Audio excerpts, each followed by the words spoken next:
What is up, my thrifty friends? Tabs here from the Urban Goddess shop. Welcome back to my channel. Today's video, we're going to be doing a work with me, and I got some good topics. Not gonna lie, I got some good topics. If you are new to my channel, I am a Canadian reseller. Actually, I'm a Canadian and a US reseller. I have to get used to saying this. I'm not used to saying it like that.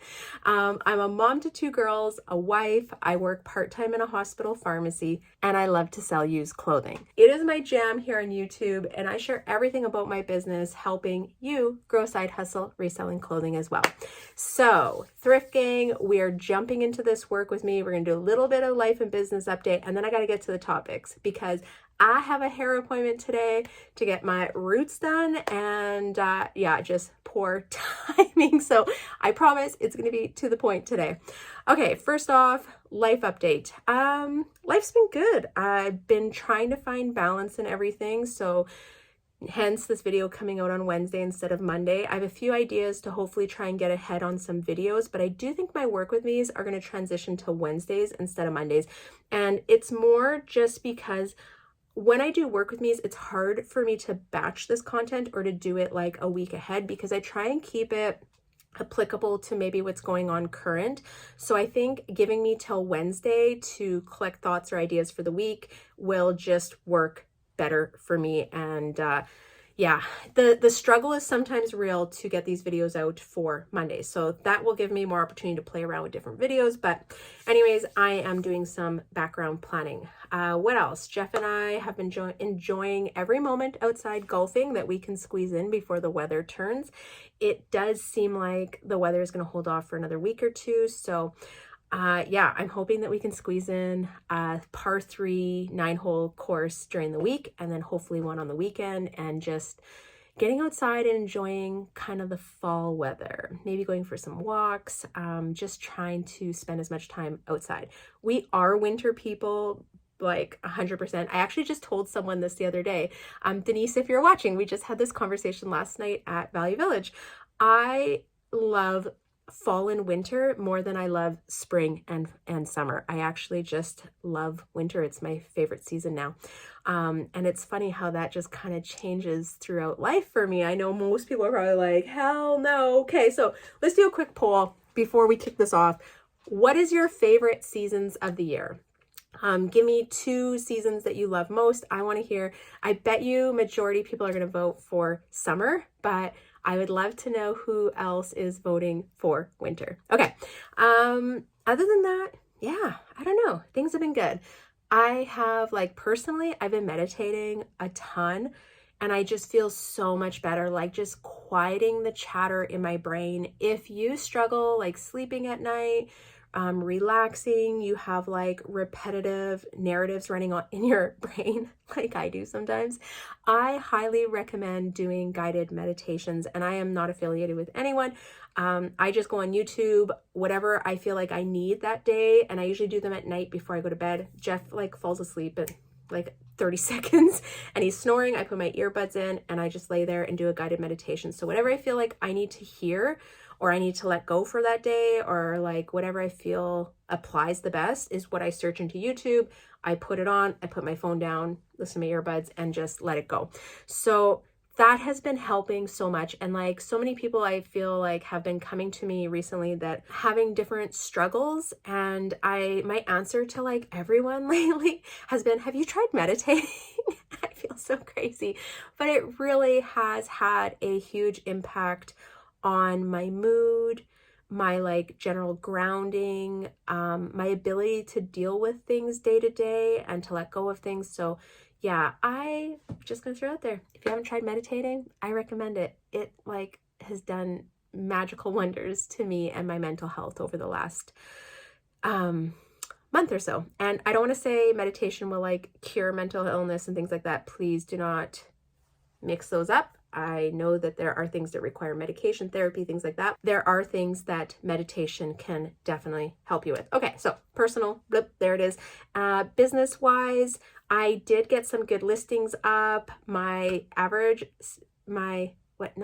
sales days, but like the amount of dollars that what the heck? How come I just cannot formulate this sentence right now. my sales are climbing, and I always divide it and calculate it by how many days over the period, and that average daily sale amount is climbing. So that is good news. I think I got like 45 to 50 listings up last week. I did get 10 up Sunday, I think, or Monday morning. And I'm planning on listing this afternoon, try and get like 30 to 40 maybe. I don't know. I have to go pick up Em. She has a volleyball game today. So I do have a busy day, but I also have Thursday, Friday off where I can do it as well. Okay, so business-wise, things are going good. We're into sweater weather. My Lulu stuff is like selling really well on both the Canadian and the US side, and that's good because that means that I'm also sourcing colors, styles, sizes that people are looking for. Because ultimately when you're outsourcing, even if it's like Lulu or Aritzia or whatever your brand is, maybe it's Revolve brands, it's what is the majority looking for? Like, what are the pockets that maybe the market isn't overly flooded on that you have access to and that you can list? And I just feel like I'm kind of getting into, you know, the right pockets where I need to be. So that is good. Okay. Business. No. Oh, I have one more business thing I wanted to say to you guys. Okay. I have a little project in the works that's going to be for resellers. I would love some testimonials. What I'm looking for is a testimonial. It's about Posh. So how long you've been using Poshmark, why you love it, maybe some of the changes it has given you, maybe things in your life, whatever. Like, what is your little Posh story in like, we'll say 6 or less sentences. And it can just be like, I absolutely love Posh. It's simple to use and it helps pay for my summer vacation every year. Whatever it is, I am looking for testimonials that I can use. So by submitting them to me, you're giving me permission to use them. I'm also going to ask for your name at the bottom, just your first name and your closet name. And I'm going to shout out your closet name in this project that I'm doing. So kind of like karma, you're helping me, giving me some testimonials, and karma back to you. I'm hoping that it brings some publicity to your Poshmark closet. That's it. If you want to submit them, I have an email down below in my description for the video. Just send me an email. I'll run a spell and grammar check through it. I just put it through an app I have, and then I will send it back to you. You approve it, and that's what I'm going to use. So I appreciate anyone that wants to submit, and everyone that submits to me will be included. So if I get 100, guess what? You guys are all going in, and I'm just so excited to share all your personal stories. So thank you so much in advance. All right, going into the work with me. I'm so excited. I just felt like the juices were flowing this week when I was doing some research, and I haven't been feeling like that for a while. So it was really nice to feel like I'm on track. Okay, do you guys want the good news or the bad news first? What kind of person are you? Good news or bad news first? Personally, I am a bad news first, and I like to finish off with the good news. So that is what we're going to do. So bad news. I was looking up retailers that will be closing in fall 2023. There were quite a few when I did my research. So we're going to cover some of the notables. Some of them I did not recognize, and I apologize. So I'm just not going to include them.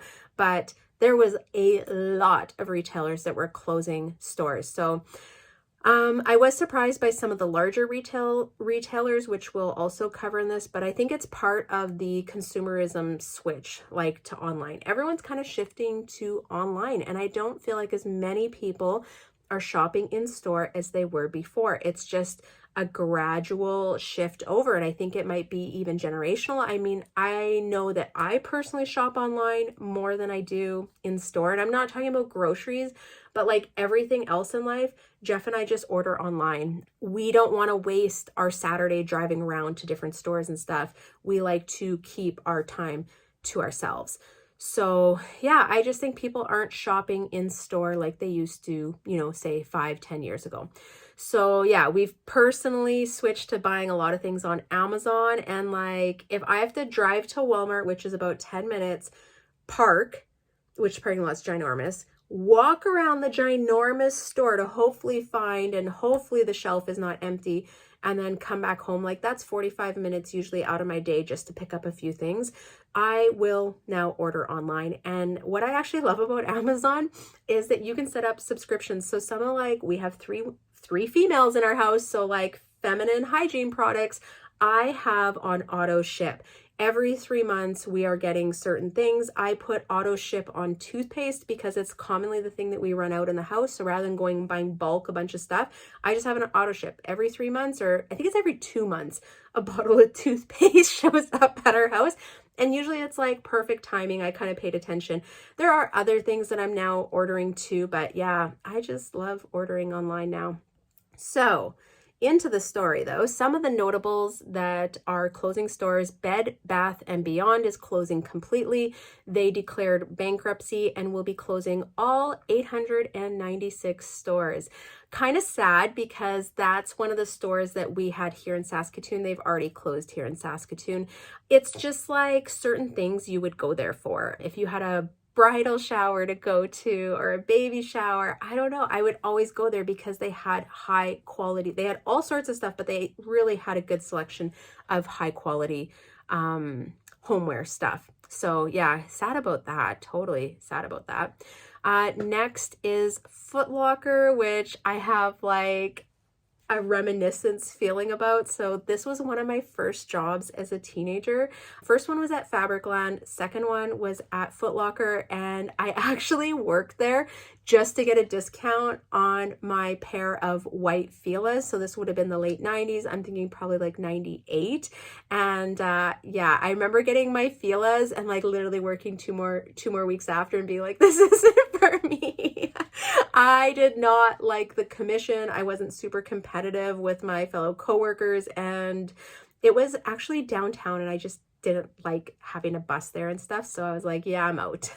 So Foot Locker will be closing 420 stores, and their associate brand Champs stores, I guess, or Champs, they're going to be closing 125 stores.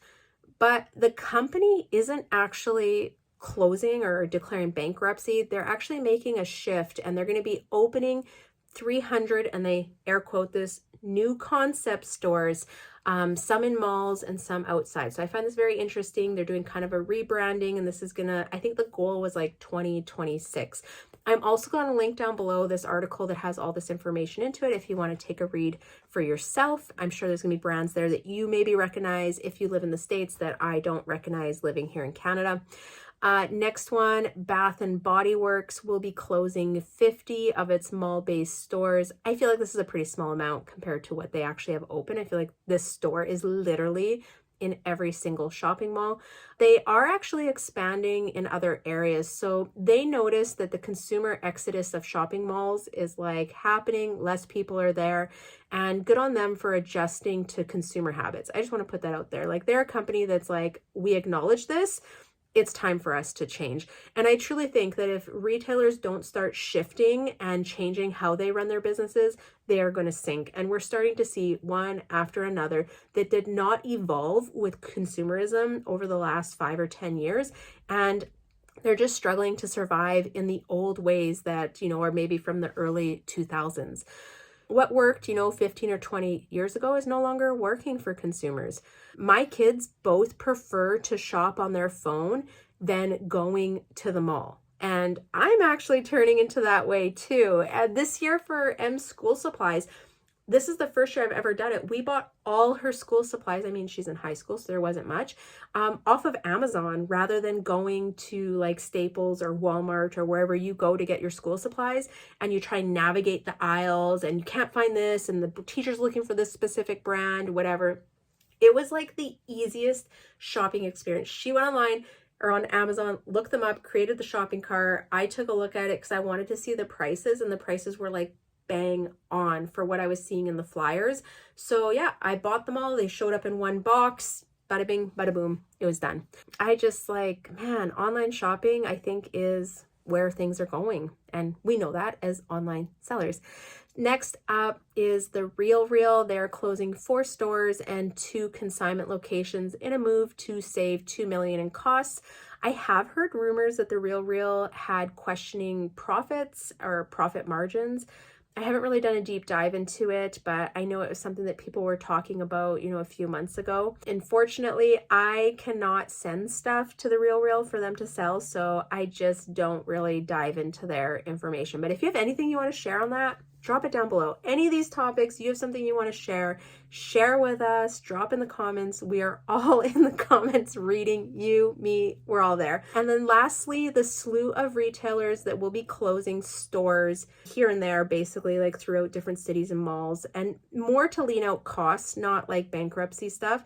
But these include JCPenney, Target, Walmart, Walgreens, Macy's, Best Buy, and Party City. So I bet there's like way more companies that are leaning out their locations.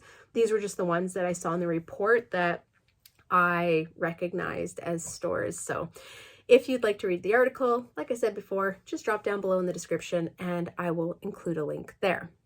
Now, next thing, this is a question I get so much, so I thought we need to talk about this, and I am going to probably do a separate video on it, but just to quickly go over this, how to identify Lululemon styles and date the items. So I use Lulu Fanatics. That's the name of the website, all one word, Lulu Fanatics. I'll put a link down below. You will need to find the size dot on the item. If the size dot doesn't have letters and numbers around it, it is probably older than 2017.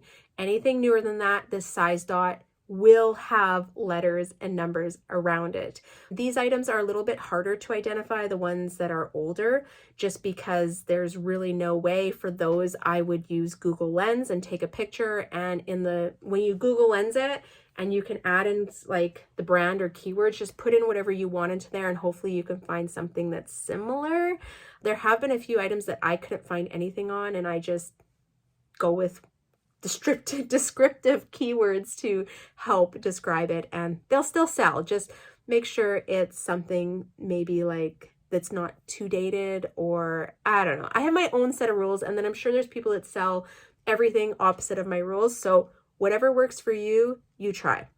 Now, for the size dot, when you find it, typically they are going to be found in the pockets. So you need to check every single pocket, even the hidden pocket, and like flip the whole pocket inside out, because I have like search pockets, can't find, and then flip the pocket inside out and the size dot's in there.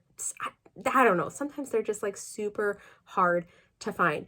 With women's, when you see the size dot with all the characters around it, you are going to go into Lulu Fanatics, go into the search and put in the W and then the following 5 characters. So in total, 6 characters. You always start with the W and then follow the circle around. It'll be letters and numbers.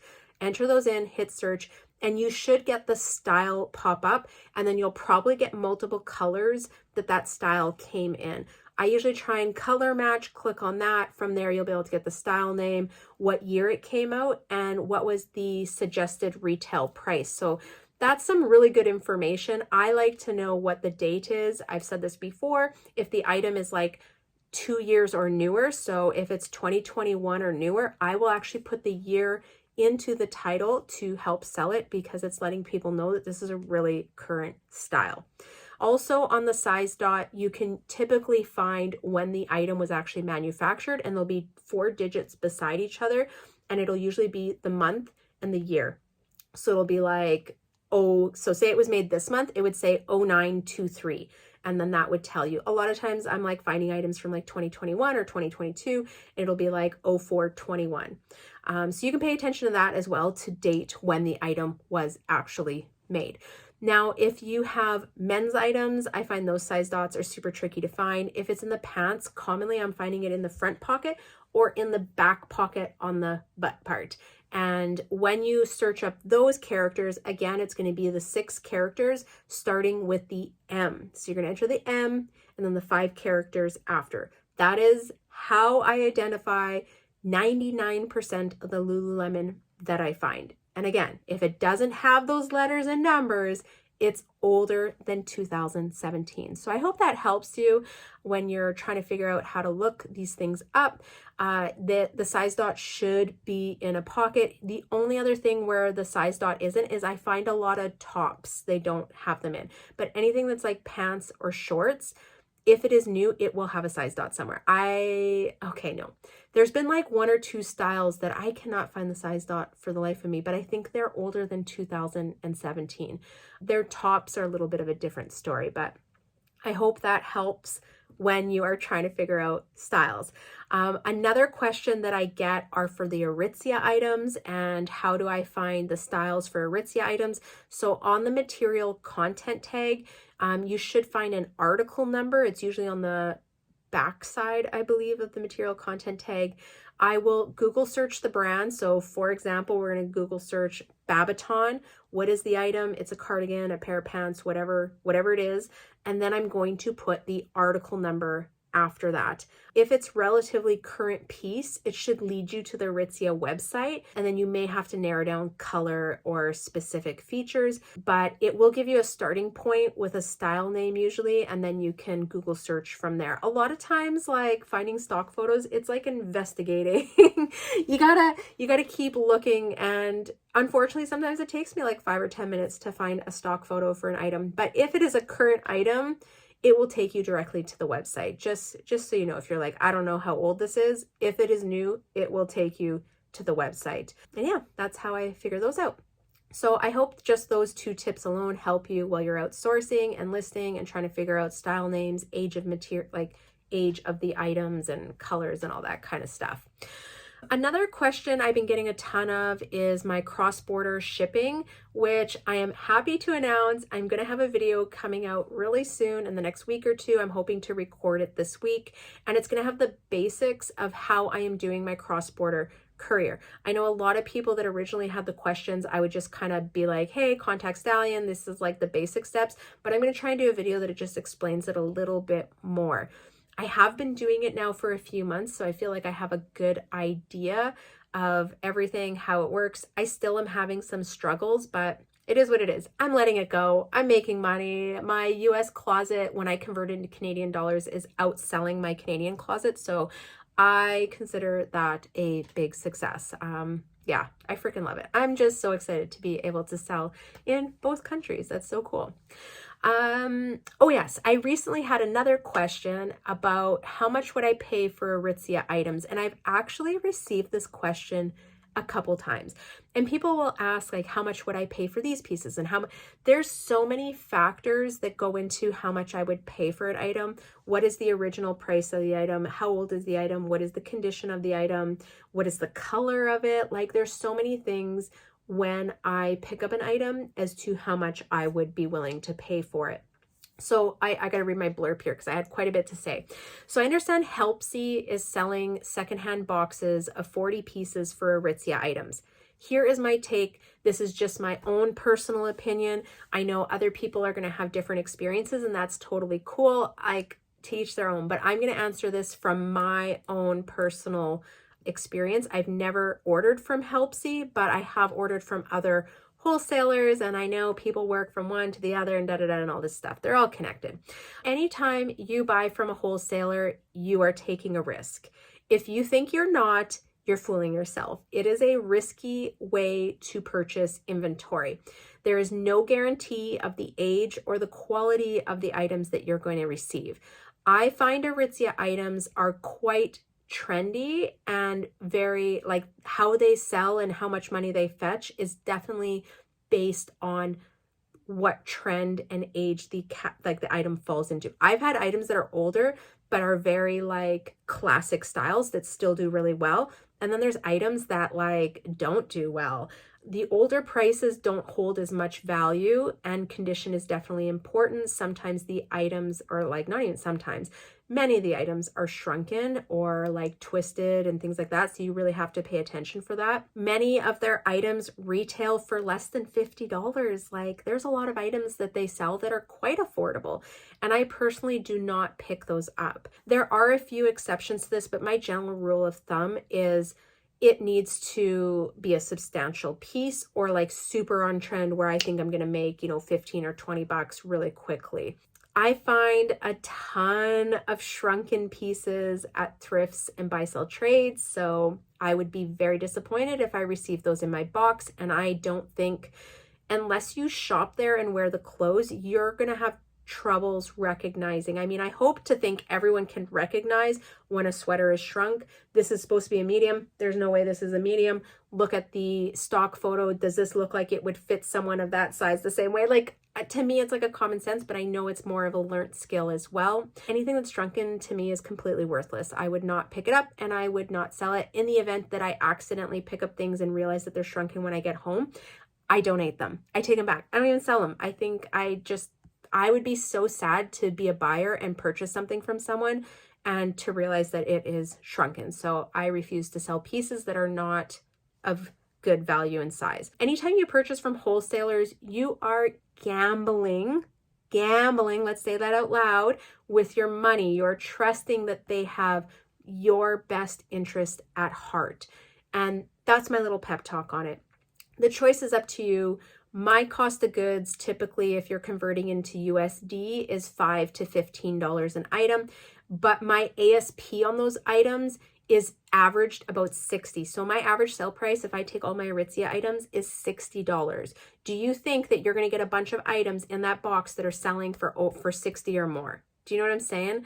And many of the items that I'm picking up, I'm looking for that retail over 100. So that's how I feel about these kind of curated Aritzia boxes. I think there are certain brands that age isn't as important, but Aritzia is one of those really, really trendy brands. So that's my 2 cents. I hope it helps anyone. I would apply this really into any brand anytime you're buying wholesale. I think, yeah, I don't know. I wouldn't recommend it, but if you're okay with that risk, take it, because I know there are people that do well with it as well. So I don't want to dismiss. I just want to say these are my rational thoughts when this question is asked. Okay, moving along. eBay news. So eBay has been having some struggles with eBay Open next week. I'm sure many sellers are hoping for information as to what's going on. Not sure if the sellers will receive that information, but eBay Open is always packed with reseller applicable info to help you grow your business, unlike some other events. Not going to say any, but eBay is really good at giving seller focused growth, data, analytics, things like that, and a little bit less fluff. If you have any insight to what has been going on over the last few weeks, please drop it down below in the comments. I haven't been consuming a lot of reseller content, so I'm not really sure. I just know I've seen a lot of people talking about it or like saying their sales have just like fallen off, but it seems like things are back working normal. I would love to hear, if you're an eBay seller, what you think is going on and what your experience is. That's eBay news. If you haven't signed up for eBay Open, I think you can still do so. I'm going to try and drop a link down below if registration is still open. Yeah, I encourage everyone. I think the information sometimes they give is like open to any platform, and then some of it's pretty eBay specific, but knowledge is power. You guys know that, and that's why you watch these videos. All right, Poshmark, Posh news. With Posh Fest just around the corner, I don't expect too many updates or changes to occur in the next month. I personally am very curious what big changes or new features will be coming this year. And I don't even have a speculation. Like, I don't know. I am hoping for cross-border shipping in the app, but who knows? I would love to hear your thoughts on any of these things. Like, what do you think is going to come out at Posh Fest? Any things that you would love to see yourself? I imagine they're going to share what's happening with the promoted closets, because that's probably one of the big things. Like, live selling came out last year, and these promoted closets, I still don't have access. It's not even in Canada. And my US closet isn't an ambassador. So I will never get ambassador status on the US side unless I start couriering my parcels directly to Stallion. And that's not going to happen. So I'm still making fabulous sales without Posh Ambassador 1 or Posh Ambassador 2. So I'm not stressing about it anymore. But I would love to hear what you think they're going to be talking about at Posh Fest this year. Obviously, I'm going to tune in online and take in any free online sessions that they will be offering just to kind of know what's going on, but I will not be going. It's very expensive to attend, very expensive, especially for a Canadian coming down flights, hotel, the conference, and any associated costs. And the exchange rate is like 35 cents. So for every dollar I spend in the US, I am spending an extra 35 cents on top of that, which is like, so crazy. Our dollar is so bad right now. So yeah, I don't know. I don't know. I don't even, whatever. I can't personally see myself attending Posh Fest unless they change how they do their information and change their focuses. How they do it right now, it just doesn't apply to me in my business and where I'm at. So I would be going just for the social aspect, but that's a very expensive social weekend. So until then, I'm just gonna hang out with all you guys online here, and I'm okay with that. So end of video, fun conversation for today, how I wanna, send you guys off. I wanna hear your thoughts, obviously. What are some new features that you would like to see added to Poshmark? I ask this often. I'm always curious to see what other people are hoping for or their opinions, because I'm just very open to everyone else and what their thoughts are. I would love to see, personally, I would love to see number of clicks or views on items. I feel like that would be very useful to me in my business. Knowing which items people are looking up the most, clicking on, checking out can help when I'm searching. Right now I use my sales for that data. But sometimes it's like knowing that people are looking at a ton. Maybe it's the pricing, maybe there's something else. But I love the data that eBay gives us. I love the data that eBay gives us, but I also understand eBay's been around for a much longer time, has different infrastructure, and is a much bigger corporation. But yeah, that's probably one of my top ones. And just more detailed analytics on the background. I don't know if that will ever come, but it's a hope for me, for sure. So yeah, I'd love to hear what your thoughts are, what you're hoping for, and what you would like to see. I'm kind of considering actually typing up maybe an email to support and Manish and Poshmark, because they always say they want sellers to share.